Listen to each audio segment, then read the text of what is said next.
G'day YouTube. This is a super simple and quick overview of the latest release of the Zorin OS operating system, currently in version 12.3, which is good to see there.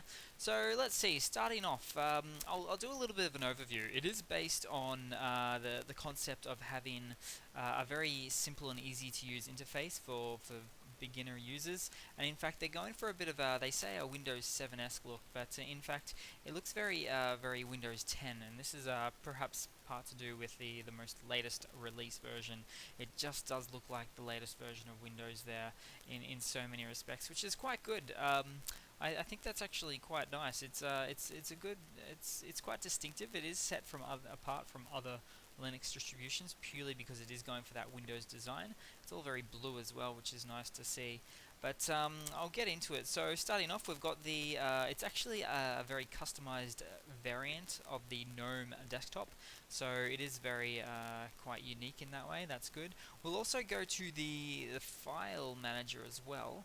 Let's pop this one open and let's have a look here. So I'll see if I can pull up the about, and we should see GNOME files. So we've got the GNOME interface, desktop interface, very customized like Windows. We've got GNOME files, which is the de facto file manager for a lot of GNOME desktops, and it's pretty much for the most part the same as Ubuntu in that way. And of course, this distribution is based off Ubuntu, should I say, and it's when I say Ubuntu, I mean version 16.04, so the long-term service release from 4 versions of Ubuntu ago. So it's not quite the latest base Ubuntu packages, but still, you know, it's there, it exists, it's here, it's loud and it's proud. So moving on, let's have a look at the kernel. Let's see what we're working with there. I'll just grab into the terminal and we'll pop this open, and we'll see that the latest release of Zorin 12.3 only has a 4.13 kernel, which at the moment the latest kernel is around 4.16, which means it's got the latest drivers, got the latest updates. It just works with newer machines basically, which is good to see, not to mention all the extra new optimized code for speed and security, that sort of thing. Moving on, like I like to put up in most of my videos, is the resource usage. So I've only got one CPU running on this one at the moment. Straight out of the box, it is using almost 800 megabytes of RAM, which is not the highest, but also not the lowest in terms of Linux distributions such as Lubuntu or XFCE or Xubuntu or something like that. So somewhere in the middle there. It uses a little bit more than Linux Mint, surprisingly, there too. So that's interesting.